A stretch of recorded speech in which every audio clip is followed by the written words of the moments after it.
Welcome to top headlines. ఇటీవల AP ప్రభుత్వం 59 మందికి నామినేటెడ్ పదవులు కేటాయిస్తూ రెండో జాబితా విడుదల చేసిన సంగతి తెలిసిందే.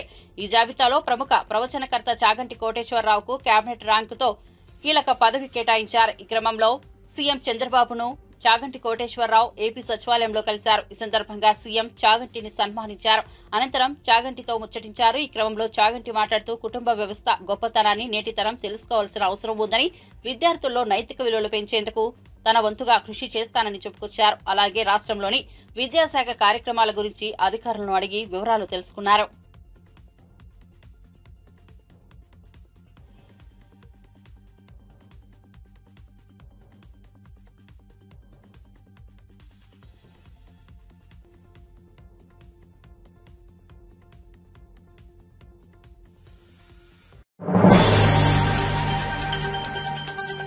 తెలంగాణ ప్రభుత్వం సంచలన నిర్ణయం తీసుకుంది. సీఎం రేవంత్ రెడ్డి ప్రతిష్టాత్మకంగా ఏర్పాటు చేసిన young India skill university Gautam Adani ఇచ్చిన 100 కోట్ల నిధులను తీసుకునేందుకు నిరాకరిస్తున్నామని తెలిపింది. దేశవ్యాప్తంగా అదానీ గ్రూప్ పై రేగుతున్న దుమారాన్ని దృష్టిలో ఉంచుకుని ఈ నిర్ణయం తీసుకున్నట్లు సీఎం రేవంత్ రెడ్డి ప్రకటించారు. ముఖ్యమంత్రిగా నాకు మా మంత్రివర్గానికి లేనిపోని వివాదాలు ఇరుక్కోవడం ఇష్టం లేదని, అందుకే అదానీ గ్రూప్ కు వారి నిధులు తీసుకోవడం లేదని లేఖ రాశామని తెలిపారు. రాష్ట్రంలోని విద్యార్థులు, యువతకు అంతర్జాతీయ స్థాయి స్కిల్ నేర్చుకోవడానికి ఎంతో ముందు చూపుతో స్కిల్ యూనివర్సిటీని నెలకొల్పామని, దానికి సీఎస్ఆర్ నిధుల కింద ఏ కంపెనీ అయినా నిధులు అందించవచ్చు అని వెల్లడించారు. అదేవిధంగా అదానీ ఇస్తే తీసుకున్నామని, అది మా ఇంట్లోకి ఇచ్చింది కాదని, రాష్ట్ర యువత కోసం ఇచ్చిందని సీఎం రేవంత్ రెడ్డి పేర్కొన్నారు. దేశవ్యాప్తంగా దుమారం, వివాదం, వాదనలు, ప్రతివాదనలు, ఆరోపణలు, ప్రత్యారోపణలు జరుగుతూ ఉన్నాయి. దానికి Gautam Adani group of companies కేంద్ర బిందువుగా ఈ చర్చలు కొనసాగుతున్నాయి. ఈ చర్చల సందర్భంగా అప్పుడప్పుడు, ముఖ్యంగా మొన్న మహారాష్ట్ర ఎన్నికల సందర్భంగా పాత్రికేయ మిత్రులు శ్రీ రాహుల్ గాంధీ గారి పత్రికా సమావేశంలో అదానీ గారి నుండి తెలంగాణ రాష్ట్ర ప్రభుత్వం, ఆ రాష్ట్ర ముఖ్యమంత్రి రేవంత్ రెడ్డి గారు నిధులను స్వీకరించారు కదా, కాంగ్రెస్ పార్టీ ఏ విధంగా అదానీ గారి తప్పులను ప్రశ్నిస్తారు అని చెప్పి పాత్రికేయ మిత్రులు ప్రస్తావించడం జరిగింది. పాత్రికేయ మిత్రులకు చాలా సందర్భాలలో నేను వివరణ ఇచ్చిన, రాహుల్ గాంధీ గారు కూడా విస్పష్టంగా ఒక అంశాన్ని ప్రస్తావించారు. చట్టబద్ధంగా, రాజ్యాంగబద్ధంగా రాష్ట్ర ప్రభుత్వాలు కానీ, కేంద్ర ప్రభుత్వాలు కానీ ఏదైనా అంశంలో టెండర్లు పిలిచినా, ఏదైనా అంశంలో పెట్టుబడులు పెట్టడానికి అవకాశాలు కల్పించినా అందరికీ సమానమైన అవకాశాలు, అందరూ పోటీ పడే విధంగా నిబంధనలను తయారు చేసి నిబంధనల మేరకు టెండర్లను నిర్వహించి అందులో ఎవరు ఆ టెండర్లలో రాణిస్తే వాళ్లకు కాంట్రాక్ట్లు ఇవ్వడం కానీ, లేదా ఏదైనా పనులను కేటాయించడం కానీ, ఏదైనా విషయాలతో అదానీనే కాదు, అంబానీ కావచ్చు, టాటా కావచ్చు, బిర్లా కావచ్చు, ఈ దేశంలో ఉండే ఏ సంస్థలకైనా రాజ్యాంగబద్ధమైన రక్షణ ఉంటుంది, వాళ్ళు పెట్టుబడులు పెట్టడానికి అవకాశం ఉంటుందని రాహుల్ గాంధీ గారు వివరించడం జరిగింది. అయినా జర్నలిస్టులు కావచ్చు, రాజకీయ పార్టీ పాన్ ఇండియా సినిమాగా రాబోతున్న పుష్ప 2 మూవీ కోసం ప్రేక్షకులు ఈగర్ గా ఎదురుచూస్తున్నారు. ఇప్పటికే వచ్చిన అప్డేట్స్ తో పుష్ప 2 మూవీపై భారీ హైప్ పెరిగింది. అయితే ఏపీలో ఈ సినిమాపై రాజకీయ రంగు పులుముకుంది. గతంలో అల్లు అర్జున్ తన స్నేహితుడైన వైసీపీ ఎమ్మెల్యే అభ్యర్థి కోసం ఎన్నికల్లో ప్రచారం చేశారు. దీంతో జనసేన నాయకులు పవన్ కళ్యాణ్ అభిమానులు అల్లు అర్జున్ తీరును తప్పుబడుతూ విమర్శలు గుప్పిస్తూ ట్రోలింగ్ చేస్తున్నారు. ఈ క్రమంలో పుష్ప 2 మూవీ రిలీజ్ దగ్గర పడుతుండటంతో ఏపీలో ఆ సినిమాను అడ్డుకుంటామంటూ బొమ్మ పడకుండా బహిష్కరిస్తామని ప్రకటనలు చేస్తున్నారు. ఈ నేపథ్యంలో జనసేన నాయకుల కామెంట్స్ పై వైసీపీ లీడర్, మాజీ మంత్రి అంబటి రాంబాబు తనదైన శైలిలో స్పందించారు. సోమవారం మీడియాతో మాట్లాడిన అంబటి రాంబాబు అల్లు అర్జున్ అంటే కొంతమందికి జలసీ అన్నారు. ఆ జలసీతోనే వారి కడుపులు పుచ్చిపోతున్నాయని హాట్ కామెంట్స్ చేశారు. పుష్ప 2 సినిమాను అడ్డుకోవడం అంటే అరచేతిని అడ్డుపెట్టి సూర్యుడిని అడ్డుకున్నట్లే అన్నారు. బాగున్న సినిమాను ఎవరూ అడ్డుకోలేరన్నారు. ఇప్పుడు మన అల్లు అర్జున్ గారి సినిమాని ఆపాలని ప్రయత్నం చేస్తే ప్రజలు చూడరు. బాగున్న సినిమా ఏదైనా చూస్తారు.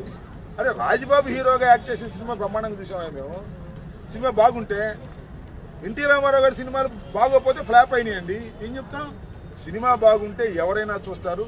అరచేతిని అడ్డు పెట్టి సూర్యకాంతి ఆపలేరు, అదేవిధంగా ఇలాంటి ఎదవపోకళ్ళు పోయి సినిమాని ఆపలేరు అని మరోసారి నిరూపించేటటువంటి కార్యక్రమం వస్తుంది. అల్లు అర్జున్ అయినా లేదా జూనియర్ ఎన్టీఆర్ అయినా లేకపోతే మరొకరైనా సినిమా బాగుంటే ఎవరైనా చూస్తారు, బాగోపోతే ఎవరు చూడరు. నాకు తెలిసి అందరూ ఉవ్విళ్ళు ఊరుతున్నారు. పుష్ప 2 చూద్దాం, దానిలో ఎంత బ్రహ్మాండంగా ఉంటుందో అందరూ ఎదురు చూస్తున్నారు. నేను కూడా ఎదురు చూస్తున్నా. మరి థియేటర్లోకి వెళ్ళి చూడాలంటే ఇబ్బందిని, నేను కూడా పుష్ప 2 ఎలా ఉంటుందో చూడాలని నాకు బాగా కోరిక ఉంది. ఎందుకంటే చాలా అద్భుతంగా పార్ట్ 1 అద్భుతంగా ఉంది కదా, హాలీవుడ్ స్టైల్లో ఉంది కదా, అందరినీ తలదన్నే విధంగా వెళ్ళాడు కదా అల్లు అర్జును. అందువల్ల బాగా జలసిగా ఉంది కొంతమందికి. మీ జలసి వల్ల మీ కడుపులు పుచ్చిపోతాయి, గుర్తుపెట్టుకోండి. పోయేవాడిని ఎవడు పట్టుకోలేడు, పైకి వెళ్ళేవాడిని మీరు పట్టుకోవాలని ప్రయత్నం చేస్తే మీ కడుపులే గ్యాస్తో పుచ్చిపోతాయి, గుర్తుపెట్టుకోమని ఈ సందర్భంగా చెప్తాను. వైసీపీ వాళ్ళకి కూడా పిలిపిస్తున్నారా చూడమని సినిమా? ఏంటి నేను సినిమా చూడమని నువ్వు చూడు నాగరాజు, టికెట్ ఇస్తాను. సినిమా ప్రచారం అడిగారు కాబట్టి చెప్పాను. నేను సినిమా జోలికి వెళ్తానా? అడిగారు కాబట్టి చెబుతాం. అప్పుడెప్పుడో బ్రో సినిమా గురించి వెళ్ళాము, దానిలో నాది కూడా పెట్టారు కాబట్టి. అనేది ఏంటంటే మీరు అడిగారు కాబట్టి కాస్త చెప్పాలి కాబట్టి, మీకు చెప్పకపోతే బాగోదు కాబట్టి కొన్ని ఏమో చెప్పము, కొన్ని ఏమో చెబుతాం. మనకు నచ్చింది చెబుతాం, మనసుకు నచ్చింది నో కామంటే వెళ్ళిపోతాం అని అడిగాడు. జూనియర్ ఎన్టీఆర్ని అల్లు అర్జున్ని ఇద్దరిని బహిష్కరించాలని ఎవరైనా అనుకుంటే అది మీ భ్రమ తప్ప ఎవరిని బహిష్కరించలేదు ఈ దేశంలో, ఈ సినిమాల్లో. గుర్తుపెట్టుకోండి, అల్లు అర్జున్ ఇది ఇంటర్నేషనల్ యాక్టర్గా రూపుదిద్దాడు. అవునా కాదా? అవునా కాదా?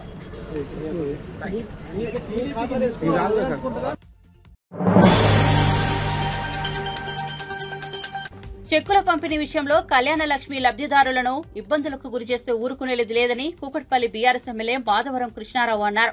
ట్విట్టర్ వేదికగా వీడియో విడుదల చేసిన ఆయన కూకట్పల్లి నియోజకవర్గంలో కళ్యాణ లక్ష్మి చెక్కుల పంపిణీ ఆగిపోవడంపై స్పందించారు. ఆయన మాట్లాడుతూ కూకట్పల్లి నియోజకవర్గంలో కళ్యాణ లక్ష్మి షాదీ ముబారక్ చెక్కులు వచ్చి నెల రోజులు గడుస్తోందని 550 మంది లబ్ధిదారులకు చెక్కులు నిలిపివేయడం దుర్మార్గమని అన్నారు. చెక్కుల కోసం లబ్ధిదారులు తన ఇంటి చుట్టూ తిరుగుతున్నారని, తాను అధికారులను రిక్వెస్ట్ చేస్తే మంత్రి వచ్చాక ఆయన చేతుల మీదుగా లబ్ధిదారులకు అందజేస్తామని చెబుతున్నారని మండిపడ్డారు. మంత్రి చేతుల మీదుగా ఇచ్చేందుకు చెక్కులు పంపిణీ ఆపడం సరికాదన్నారు. తాను రావడం ఇబ్బంది అనిపిస్తే అధికారులు చెక్కులను పంపిణీ చేయాలని డిమాండ్ చేశారు. రేపటిలోగా చెక్కులు పంపిణీ చేయకుంటే ఎంఆర్ఓ కార్యాలయం ఎదుట ధర్నాకు దిగుతారని హెచ్చరించారు. లక్ష్మణ చెక్కులు దగ్గర పెట్టుకుని మంత్రి వస్తాడు, మంత్రి వచ్చినాక ఇస్తాడన్నటువంటి చెప్పుకుంటా దాటేస్తా ఉన్నారు. ఇది ఎమ్మెల్యే గారు మీ చేతుల మీదుగానే కళ్యాణ లక్ష్మి షాదీ ముబారక్ అనేది గతంలో ఉంది, ఇప్పుడు ఉండాలి. ఎందుకంటే ఎమ్మెల్యే గారు సిగ్నేచర్ పెడితేనే శాంక్షన్ ఇస్తారు మీరు. అటువంటిది ఇలా మీరు ఎంత దుర్మార్గంగా నిరుపేదలకు ₹1,00,000 కళ్యాణ లక్ష్మి చెక్కులు వచ్చి ఉంటే కూడా ఇవ్వలేనటువంటి పరిస్థితులు మీరు ఉన్నారంటే నిరుపేదలు ఏ రకంగా పుట్టగొట్టుకుంటున్నారు అనేది ఇదే నిదర్శనం. 550 కళ్యాణ లక్ష్మి చెక్కులు షాదీ ముబారక్ చెక్కులు ఉంటే నిరుపేదలు నా ఇంటి చుట్టూ తిరుగుతున్నారు. నేను ఎంఆర్ఓని అడుగుతున్నాను, కలెక్టర్ని అడుగుతున్నాను, ఆర్డీఓని అడుగుతున్నాను. ఎంత చెప్పినా ఇవాళ రేపు మంత్రి గారు టైం ఇస్తలేడు, ఆ టైం ఇస్తలేడు. ఈ రకంగా దాటేస్తూ పోతా ఉన్నారు. నేను ఒకటే అడుగుతా ఉన్నాను గవర్నమెంట్ గారు, ముఖ్యమంత్రి గారు, ఒక ఎమ్మెల్యేను 72,000 మెజార్టీతో గెలిపించి కుక్కట్పల్లి ప్రజలను నేను కళ్యాణ లక్ష్మి చెక్కులు ఇచ్చేటప్పుడు, షాదీ ముబారక్ చెక్కులు ఇచ్చేటప్పుడు వాళ్ళకి భోజనం పెట్టి 24 గంటల్లో చెక్కులు ఇచ్చే సందర్భాలు ఉన్నాయి. కళ్యాణ లక్ష్మి ఇచ్చిన నుంచి ముఖ్యమంత్రి గారు కేసీఆర్ గారు పెట్టినటువంటి స్కీమే నిరుపేదలకు అదొక మంచి అవకాశము, వాళ్ళ పెళ్లిలకు ఉపయోగపడుతుంది, అప్పులు చేస్తారని చెప్పి భయానికి బాధపడుకుంటూ ఆ రోజు ₹1,00,000 కళ్యాణ లక్ష్మి చెక్కులు ఇవ్వమని చెప్తే మీరు ఇవ్వకుండా నేను లో నుంచి కుక్కడపల్లి కాన్ఫరెన్స్లో ఆపడం అనేది దుర్మార్గమైన విషయం.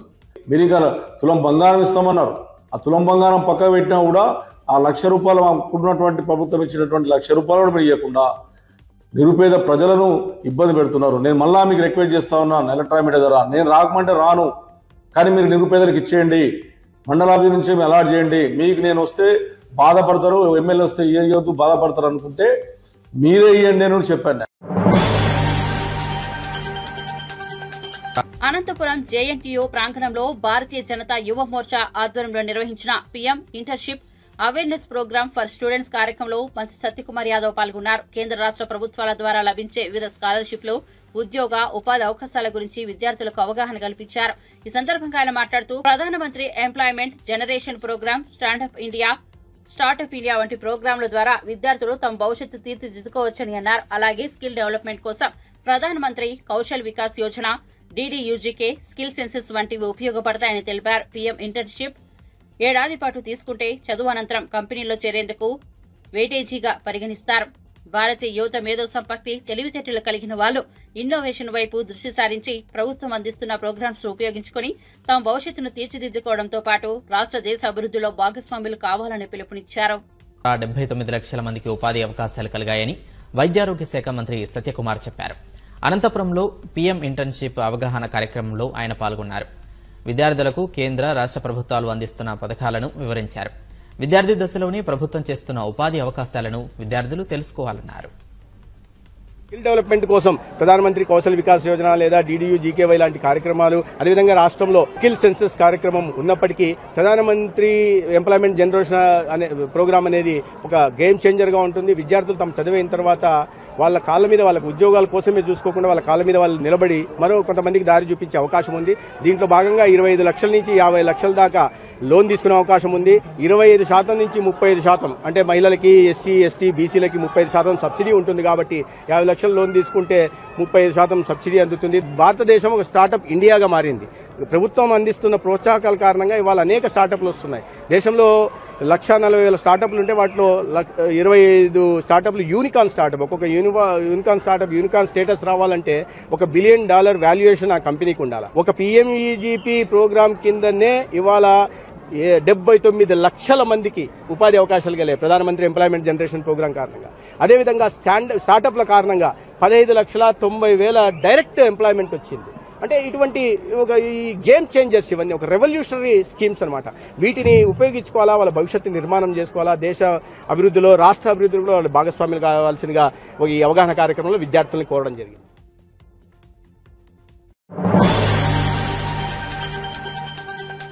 లగచర్లలో 9 నెలలుగా దళిత గిరిజన రైతులు ఆందోళనలు చేస్తున్నారని బీఆర్ఎస్ వర్కింగ్ ప్రెసిడెంట్ మాజీ మంత్రి కేటీఆర్ అన్నారు. లగచర్ల బాధితులకు మద్దతుగా మహబూబాబాద్ లో భారీ ధర్నా నిర్వహించారు. ఈ ధర్నాలో పాల్గొన్న కేటీఆర్ మాట్లాడుతూ 9 నెలలుగా ధర్నా చేస్తున్నా వారితో మాట్లాడేందుకు సీఎం రేవంత్ రెడ్డి సమయం ఇవ్వలేదని మండిపడ్డారు. రైతులను కలిసేందుకు టైం లేదు, కానీ ఢిల్లీకి వెళ్లేందుకు మాత్రం క్యూ కడుతున్నారని విమర్శించారు. సొంత నియోజకవర్గంలోనే సీఎం తిరుగుబాటు ఎదుర్కొన్నారని అన్నారు. సొంత అల్లుడి కోసం ముఖ్యమంత్రి పేదల భూములు లాక్కున్నారని ఆరోపించారు. అదాని అల్లుడు అన్నాదమ్ముల కోసమే రేవంత్ పనిచేస్తున్నారని కీలక ఆరోపణలు చేశారు. రేవంత్ రెడ్డికి మహారాష్ట్ర ప్రజలు సరిగా బుద్ధి చెప్పారని అన్నారు. తనను రాళ్లతో కొడతామని కొందరు ఎమ్మెల్యేలు బెదిరిస్తున్నారు. వారిపై పోలీసులు ఎందుకు కేసులు నమోదు చేయడం లేదని ప్రశ్నించారు. గతంలో మానుకోట రాళ్లదారి నుంచి నిప్పు పుట్టిందని గుర్తు చేశారు. ఆ నిప్పు నుంచే తెలంగాణ వచ్చిందని తెలిపారు. లగచర్లలో జరిగింది రేపు ఇంకెక్కడైనా జరగొచ్చని అన్నారు. డీజీపీ గారు అయిపోయింది కదా లగచర్ల, ఇక్కడెందుకు అంటాడు, మానుకోటలో ధర్నా ఎందుకు అంటాడు. ఒక్క మానుకోటలోనే కాదు రేవంత్ రెడ్డి, ఈ రాష్ట్రంలో అవసరమైతే ఎక్కడెక్కడ బీద వాళ్ళు ఉన్నారో, ఎక్కడెక్కడ గిరిజన రైతులు ఉన్నారో, ఎక్కడెక్కడ మా దళిత అన్నదమ్ములు ఉన్నారో, ఎక్కడెక్కడ బలహీన వర్గాల అన్నదమ్ములు ఉన్నారో, మొత్తం 119 నియోజకవర్గాల్లో అవసరమైతే ఆ కొడంగల్ బక్కజిక్కిన రైతుల కోసం తప్పకుండా బీఆర్ఎస్ పార్టీ ధర్నా చేస్తుంది, కదం దొక్కుతుంది, కదులుతుంది. నీ ప్రభుత్వాన్ని కూకటి వేళ్లతో పెగిలించేదాకా వదిలిపెట్టమనే మాట కూడా విజ్ఞప్తి చేస్తా ఉన్నా. ఇంకొక మాట నేను అడుగుతా ఉన్నా, మిమ్మల్ని ఆలోచించమని కోరుతున్నా. ఎవరి కోసం? ఫార్మా విలేజ్ అల్లుని కోసం అక్కడ ఫార్మా దుకాణం పెట్టి వాళ్ళ సొంత అల్లుని కోసం ఇవాళ పేదవాళ్ళ భూములు గుంజుకునే ప్రయత్నం చేస్తా ఉన్నాడు. ఈ ముఖ్యమంత్రి పేదోళ్ళ కోసం పనిచేస్తలేడు. అదాని కోసం, అల్లుని కోసం, అన్నగాని కోసం, తమ్ముడి కోసం, వాళ్ళ కోసం తప్ప రాష్ట్రంలో రైతుల కోసం గాని పేదవాళ్ళ కోసం గాని ఈ ముఖ్యమంత్రి పనిచేస్తలేడు. ఒక్కసారి ఆలోచించండి. ఇంకో 10 రోజులైతే సంవత్సరం నిండుతుంది రేవంత్ రెడ్డి ప్రభుత్వం కూర్చొని. ఏం చెప్పిండు అన్నాడు? యాదకొండల మీ అందరికీ మహబాద్కి వచ్చి ఇవాళ ఇక్కడున్న ఎమ్మెల్యే, డోర్నకల్ ఎమ్మెల్యే, అదేవిధంగా మహబాద్ జిల్లాలోని ఇల్లెందు ఎమ్మెల్యే సమాధానం చెప్పాలా. మీరే కదా ఇంటింటికి వచ్చింది, మీరే కదా గల్లీ గల్లీ తిరిగింది. 6 గ్యారంటీలు అన్నారు, 100 రోజుల్లో అమలు చేస్తామన్నారు, పేదవాళ్ళకు అండగా నిలబడతామన్నారు. ఏ ఒక్క హామీ అన్న అమలైందా? ఒక్కసారి చెప్పవలసిందిగా కోరుతా ఉన్నా. కేసీఆర్ ఉన్నప్పుడు రైతు బంధు పడుతుండేనా? పడుతుండే అంటే ఎస్ అనాలే. పడుతుండేనా? కేసీఆర్ ఉన్నప్పుడు రైతు బంధు టైంకి పడుతుండేనా? రైతు బీమా వస్తుండేనా? 24 గంటల కరెంట్ వస్తుండేనా? మరి రేవంత్ రెడ్డి వచ్చినాక వస్తున్నాయా? రైతు బంధు ఎగ్గొట్టిండా? రైతు బీమా బంద్ పెట్టిండా? బోనస్ బోగస్ అయిందా?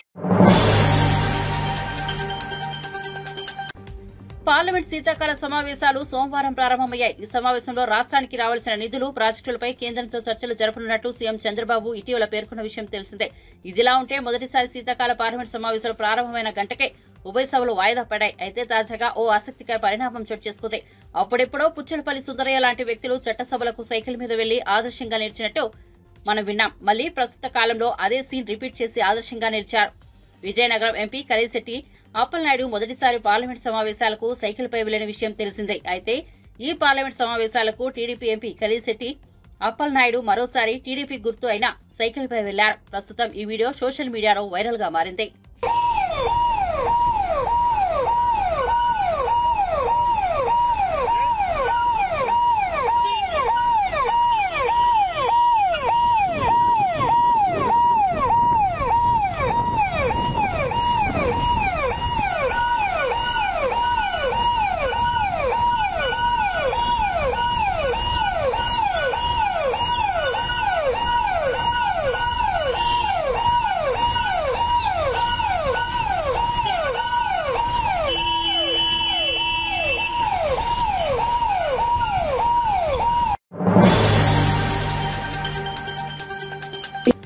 బీసీ వర్గాలకు జరగాల్సిన న్యాయం జరగలేదని డెడికేటెడ్ కమిషన్ కు నివేదిక ఇచ్చామని బీఆర్ఎస్ ఎమ్మెల్సీ కవిత వ్యాఖ్యానించారు. సోమవారం బీసీ సంఘాలు, యునైటెడ్ ఫులే ఫ్రంట్, తెలంగాణ జాగృతి నాయకులతో కలిసి జాగృతి అధ్యక్షులు ఎమ్మెల్సీ కవిత డెడికేటెడ్ కమిషన్ బుసాని వెంకటేశ్వరరావుకు 35 పేజీల బీసీల సమగ్ర అధ్యయన నివేదిక అందజేశారు. అనంతరం ఆమె మాట్లాడుతూ రాజ్యాంగం ప్రకారం బీసీలకు హక్కులు కల్పించలేదని అన్నారు. ప్రాంతీయ పార్టీలు అధికారంలోకి వచ్చాక బీసీలకు న్యాయం జరిగిందని తెలిపారు. బీసీలకు రాజకీయంగా, ఆర్థికంగా ప్రాంతీయ పార్టీలతోనే జరిగిందన్నారు. బీజేపీ కులగణనకు వ్యతిరేకంగా సుప్రీంకోర్టులో చెప్పిందని, బీజేపీ డీఎన్ఏలో బీసీ, ఎస్సీ, ఎస్టీలకు వ్యతిరేకంగా ఉందని విమర్శించారు. అదేవిధంగా బీసీలకు స్థానిక సంస్థల ఎన్నికల్లో 42% రిజర్వేషన్లు ఇస్తామని కాంగ్రెస్ పార్టీ హామీ ఇచ్చిందని, బీసీలకు హామీ ఇచ్చిన విధంగా కాంగ్రెస్ పార్టీ కామారెడ్డి డిక్లరేషన్ అమలు చేయాలని డిమాండ్ చేశారు. हैदराबाद में वक्त बीसी कमीशन को एक रिपोर्ट पेश की। के कविता ने 35 सफात पर मुश्तमिल ये रिपोर्ट जात के सर्वे के वसी मुताले की बुनियाद पर तैयार की। ये तेलंगाना में बीसी कम्युनिटीज को मुतासिर करने वाले कलीदी शोबे पर रोशनी डालता है, जिसमें कमीशन की तरफ से गौर के लिए 20 अहम मुतालिबात तजवीज किए गए। कविता ने बीसी के हुकूक की हिमायत करने और तेलंगाना की तरक्याती फ्रेमवर्क में मसावी नुमाइंदगी को यकीनी बनाने के लिए बीआरएस पार्टी के अज़्म का इहाता किया। తెలంగాణ జాగృతి అనే సంస్థ దాదాపు 2 దశాబ్దాల నుంచి వివిధ రకాల కార్యక్రమాలు చేస్తూ తెలంగాణ ప్రజలకు సంబంధించిన అనేక అంశాలు హైలైట్ చేస్తూ వచ్చింది. నేషనల్ వైడ్ ఉన్నటువంటి ఇష్యూస్ కూడా టేకప్ చేస్తూ తెలంగాణ సొసైటీలో ఉన్నటువంటి డౌన్ ట్రాడెన్ సెక్షన్స్ కి సంబంధించిన ఇష్యూస్, అది ఎస్టీ చర్చలకు సంబంధించిన ఇష్యూస్, దళితులకు సంబంధించిన ఇష్యూస్, మహిళలకు సంబంధించిన ఇష్యూస్ కంటిన్యూస్ గా టేకప్ చేస్తూ వచ్చారు. అదే కోవలో మహిళా రిజర్వేషన్ కోసం దేశవ్యాప్తంగా రిజర్వేషన్ ఉండాలన్న అంశం మీద ఢిల్లీలో 16 జాతీయ పార్టీలను ఒక దగ్గర తీసుకొచ్చి ఢిల్లీలో ఆ సందర్భంలో మా ముందు ఒక ప్రశ్న వచ్చింది. మహిళలు అనేటటువంటి విషయం మాట్లాడినప్పుడు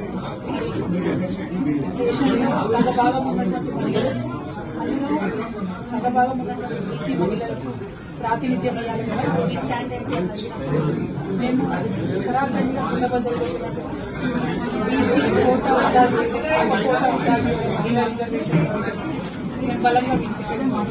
అయితే మహిళా రిజర్వేషన్ బీసీ కోటా ఉండాలి.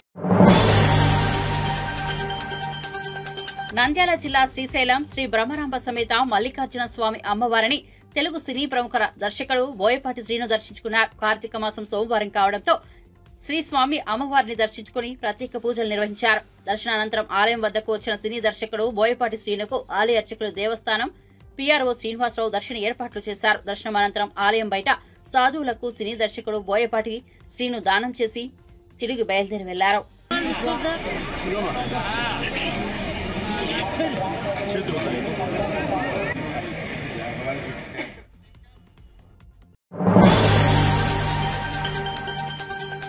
భరోసాపై మంత్రి పొన్నం ప్రభాకర్ కీలక వ్యాఖ్యలు చేశారు. సోమవారం ఆయన మీడియాతో మాట్లాడారు. అతి త్వరలో రైతు భరోసా డబ్బులు రైతుల ఖాతాల్లో జమ చేస్తామని హామీ ఇచ్చారు. బీఆర్ఎస్, బీజేపీ నేతలు కావాలనే రైతులను రెచ్చగొడుతున్నారని మండిపడ్డారు. ఢిల్లీలో దోస్తీ చేస్తూ గల్లీలో కుస్తీలా ఆ రెండు పార్టీల నేతలు వ్యవహరిస్తున్నారని అన్నారు. రాష్ట్రంలో కులగణన ప్రక్రియ పారదర్శకంగా జరుగుతోందని చెప్పారు.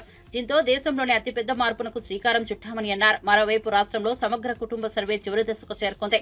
పూర్తి చేసిన ఫారాల డేటా ఎంట్రీ చురుగ్గా సాగుతోంది. సర్వే చివరి దశకు చేరిన తరుణంలో వాటిని వెంటనే డేటా ఎంట్రీ చేయడం ద్వారా ప్రభుత్వం అనుకున్న సమయంలో లెక్కలు వివరాలు తెలుసుకోవడానికి అనుగుణంగా పనులు స్పీడప్ చేసింది. సర్వే ఒక ఎత్తు అయితే కంప్యూటరీకరణ చేయించడం మరో ఎత్తు.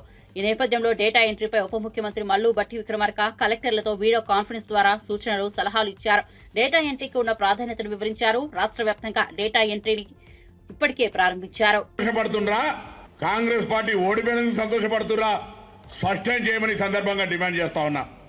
భారతీయ రాష్ట్ర సమితి భారతీయ జనతా పార్టీ ఒకటి ఢిల్లీలో కుస్తీ గల్లీలో దోస్తీ అని మేము చెప్పింది మళ్ళొక్కసారి నిజమైందా లేదు. ఎందుకంటే ఎన్నికలకు ముందు పూటక వాగ్దానాలు చెప్తారు. మహారాష్ట్రలో కాంగ్రెస్ కోట ఏదైనా పిలుపునిచ్చారు, ఢిల్లీకి పోయి పిలుపునిచ్చారు.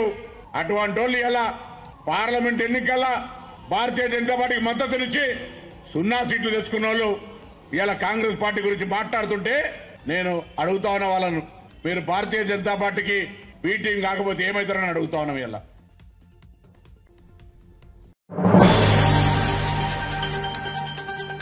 కాంగ్రెస్ బీఆర్ఎస్ రెండు ఒకే తాను ముక్కలోని ఎంపీ రఘునందన్ రావు విమర్శించారు. లగచర్ల మల్లన్న సాగర్లలో భూసేకరణ, దళితులు, గిరిజనుల పట్ల ఈ రెండు పార్టీల విధానం ఒకే రకమన్నారు. ఒకరు అధికారంలో ఉంటే మరొకరు ప్రతిపక్షంలో ఉంటూ ఒకే రకమైన వైఖరితో నాటకాలు చేస్తున్నారని దుయ్యబట్టారు. సోమవారం ఢిల్లీలో మీడియాతో మాట్లాడిన ఆయన కేసీఆర్ కు రేవంత్ రెడ్డికి తేడా లేదన్నారు. లగచర్ల బాధితులకు న్యాయపరంగా సహకారం అందించడంతో పాటు 2013 భూసేకరణ చట్టం ప్రకారం వారికి పరిహారం అందే విధంగా బీజేపీ కృషి చేస్తోందని చెప్పారు. నిరాహార దీక్ష చేసినని ప్రకటించినాడు. ఇలా నేను సూటిగా ఈ రాష్ట్ర ముఖ్యమంత్రిని అడుగుతా ఉన్నా, కాంగ్రెస్ బీఆర్ఎస్ నాయకుల యొక్క ప్రవర్తన లోపల ఏమన్నా మార్పు ఉందా అనేది ఒకసారి చెప్పాలి. టీఆర్ఎస్ అధికారంలో ఉంటే 2013 భూసేకరణ చట్టం పనికిరాదని గొడవ చేసి అడ్డగోలుగా అర్ధరాత్రులు రైతుల్ని బాధి ఇంటర్నెట్లు బంద్ చేసి గ్రామాలలో ఉన్నటువంటి రైతుల్ని ఖాళీ చేయించడానికి పోలీసులను పెట్టి బాధి ఆ రోజు ఖాళీ చేయించినారు. ఈ రోజు రేవంత్ రెడ్డి గారు లగచర్ల విషయం లోపల చేసినటువంటి బడుగు బలహీన వర్గాలకు సంబంధించినటువంటి రైతన్నల మీద చేసినటువంటి దాడి కూడా అప్పటి టీఆర్ఎస్ ప్రభుత్వానికి ఏం భిన్నంగా ఉందో రాష్ట్ర ముఖ్యమంత్రి చెప్పాలి. మల్లన్న సాగర్ కోసం టీఆర్ఎస్ గొడవ చేసినప్పుడు 2013 భూసేకరణ చట్టం అమలు చేయాలని అడిగిన రేవంత్ రెడ్డి గారు ఇప్పుడు మళ్లీ లగచర్లలో భూమి తీసుకుంటున్నప్పుడు ఎందుకు ఆ చట్టాన్ని అమలు చేయలేకపోతా ఉన్నారని చెప్పాలి. మేమే తెచ్చినాం, కొత్త భూసేకరణ చట్టం మాదే, రైతన్నల్ని ఆదుకుంటాం, 2013 భూసేకరణ చట్టం ప్రకారమే నష్టపరిహారం ఇవ్వాలని చెప్పినటువంటి రేవంత్ రెడ్డి కాంగ్రెస్ పార్టీ ఈ రోజు లగచర్లలో ఈ రకంగా దాడులు చేయడం అనేది ఏ రకంగా సమంజసం ఒకసారి ఆలోచించుకోవాలి. ఈ రోజు దురదృష్టం పార్లమెంట్ అనుకోకుండా అడ్జస్ట్ అయింది. లేకుంటే రూల్ 377 కింద లగచర్లలో రైతన్నల మీద జరిగినటువంటి దాడి పట్ల రాష్ట్ర ప్రభుత్వం భూసేకరణ విషయంలో అవలంబిస్తున్నటువంటి విధానం పట్ల నేను రూల్ 377 కింద పార్లమెంట్ లో నోటీస్ ఇవ్వడం జరిగింది. పార్లమెంట్ అడ్జైన్ అయింది కాబట్టి లగచర్లలో జరిగినటువంటి సంఘటన విషయంలో రాష్ట్ర ప్రభుత్వ వైఖరిని ఎండగట్టేందుకు అవకాశం దొరకలేదు కాబట్టి మీడియా మిత్రుల ద్వారా కనీసం లగచర్ల ఇన్సిడెంట్ ని ఢిల్లీ ప్లాట్ఫామ్ గా ముఖ్యమంత్రి ఢిల్లీకి వస్తుంది కాబట్టి ఎట్లాగూ రాహుల్ గాంధీని కలుస్తాడు కాబట్టి దీని మీద ఒక కరెక్ట్ వివరణ ఇస్తే బాగుంటుందని చెప్పి నేను మీ ద్వారా రేవంత్ రెడ్డి గారిని ఈ సందర్భంగా డిమాండ్ చేస్తా ఉన్నా. ఇకపోతే ఇంకొక ఆయన పోయి మానుకోటలో డ్రామా మొదలు పెట్టిండు. 10 ఏళ్లు అడ్డగోలుగా భూమిని సేకరించి అధికారం ఉంది కదా అని కుకునూరుపల్లి పోలీస్ స్టేషన్ లో మహిళల్ని కూడా గొంతులు బట్టి పిసికిరప్పుడు తెలంగాణ పోలీసు వాళ్ళు మల్లన్న సాగర్ లో భూములు వద్దంటే లక్ష్మక్క అనట ఒక ఆమెని గొంతు బట్టి పిసికి మరీ పోలీసు వాళ్ళు పోలీస్ స్టేషన్ లేచి నిర్బంధించారు. ఇవాళ ఆయన పోయి మేము బీసీలకి, ఎస్సీలకి, ఎస్టీలకి మద్దతు ఉంటామని చెప్పి మానుకోటల ట్రైబల్ సోదరులు ఎక్కువ ఉంటారు, గిరిజనులు ఎక్కువ ఉంటారు అని ధర్నా చేస్తా ఉన్నాడు. ఎట్లుంది కేటీఆర్ పరిస్థితి అంటే 100 ఎలుకల్ని తిన్న తర్వాత పిల్లి కాశీకి బయలుదేరిందంట. బంగాళాఖాతంలో ఏర్పడిన అల్పపీడనం తీవ్ర అల్పపీడనంగా రూపాంతరం చెంది వాయుగుండంగా మారిందని భారత వాతావరణ శాఖ వెల్లడించింది. ప్రస్తుతం పశ్చిమ వాయువు దిశగా కదులుతున్న వాయుగుండం 24 గంటల్లో తీవ్ర వాయుగుండంగా మారే అవకాశం ఉందని పేర్కొంది. ఈ వాయుగుండం ప్రభావంపై ఏపీపై తీవ్రంగా ఉంటుందని, ముఖ్యంగా కోస్తా జిల్లాలో భారీ వర్షాలు కురుస్తాయని తెలిపింది. మరో 3 రోజుల పాటు ఏపీలో మోస్తారు నుంచి భారీ వర్షాలు కురుస్తాయని హెచ్చరించింది.